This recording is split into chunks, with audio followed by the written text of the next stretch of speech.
Hi friends, अस्सलाम वालेकुम। Welcome to साद का रसूल व्लॉग्स।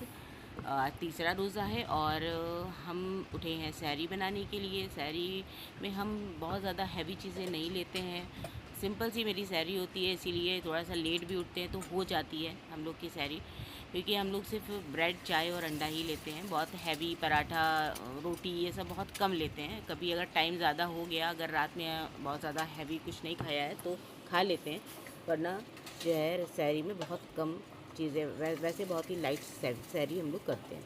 तो यहाँ पर जो है हमारा अंडा जो है वो फ्राई हो गया है, ब्रेड हमने हमने जो है तो रोस्ट कर ली है और हमारी चाय भी बन गई है। तो अभी हम चाय निकाल लेते हैं और चल के हम लोग पहले सैरी कर लेते हैं।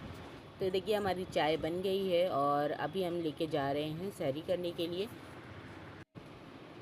तो अभी हम लोग यहाँ पे सैरी कर रहे हैं क्योंकि बहुत कम टाइम बचा है, तो इसलिए जल्दी जल्दी सैरी करके उसके बाद नमाज़ के लिए भी तैयारी करनी है।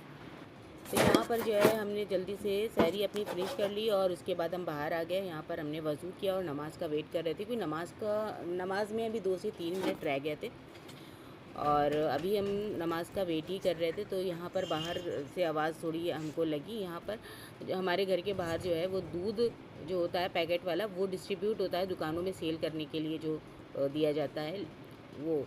तो यहाँ पर उसके बाद हम यहाँ पर अज़ान हो गई थी तो हमने नमाज़ पढ़ी, नमाज़ करके थोड़ा रेस्ट करा हमने।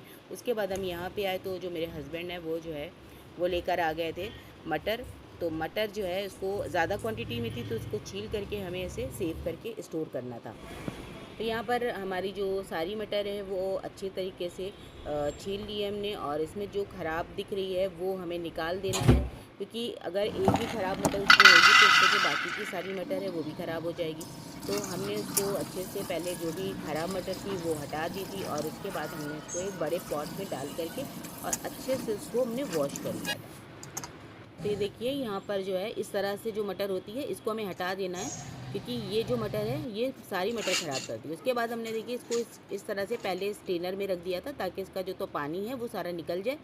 उसके बाद हमने इसको एक कपड़े पे फैला दिया था। उसके बाद हमने फिर से इसको स्ट्रेनर में रख दिया। ये देखिए इसका पूरा पानी जो है वो ड्राई हो गया है और अंदर का मॉइस्चर इसका लॉक है, मॉइस्चर नहीं हमें ड्राई करना है।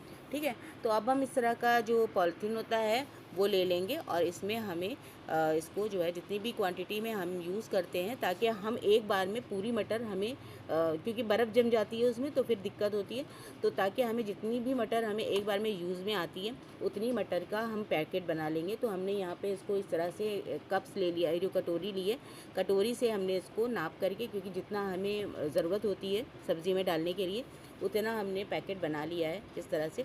और इसी तरह से हमने सारे पैकेट बना करके और इस तरह से हमने इसमें, अगर आपके पास ये जो पॉलिथीन है वो जिप लॉक वाली है तो कोई दिक्कत ही नहीं है, लेकिन अगर नहीं है तो आप इस तरह से इसको स्टेपल भी कर सकते हैं, या फिर एक जिप लॉक करने वाला एक मशीन आती है मार्केट में, बहुत इजीली मिल जाती है। मेरे पास अभी नहीं थी तो मैंने जो है इसे इस तरह से स्टेपल कर लिया था और आराम से ये इस तरह से पैकेट बन गए थे हमारे सारे। तो इसी तरह से हमने अपने सारे पैकेट बना लिए थे और ये हमारा जो है वो लास्ट पैकेट है और इसे भी हमने अच्छी तरीके से स्टपल कर लिया है। तो देखिए हमारी जो ये मटर है ये हमने अच्छे तरीके से लास्ट पैकेट भी स्टपल कर लिया है और इसी तरह से हमने 10 केजी में 10 पैकेट्स बनाए हैं। अब इन्हें हम फ्रीज़र में स्टोर कर देंगे। फ्रीज़र में स्टोर करने से क्या होता है ना कि ख़राब नहीं होते हैं, और जो फ्रिज में स्टोर करते हैं उसमें अकवे निकल आते हैं और उसमें जो है मटर जो है वो हार्ड हो जाती है। तो आप इसे फ्रीज़र में ही स्टोर किया करें, तो आपकी जो मटर बिल्कुल भी ख़राब नहीं होगी। मिलते हैं नेक्स्ट व्लॉग में, तब तक के लिए टेक केयर, बाय बाय, अल्लाह हाफिज़।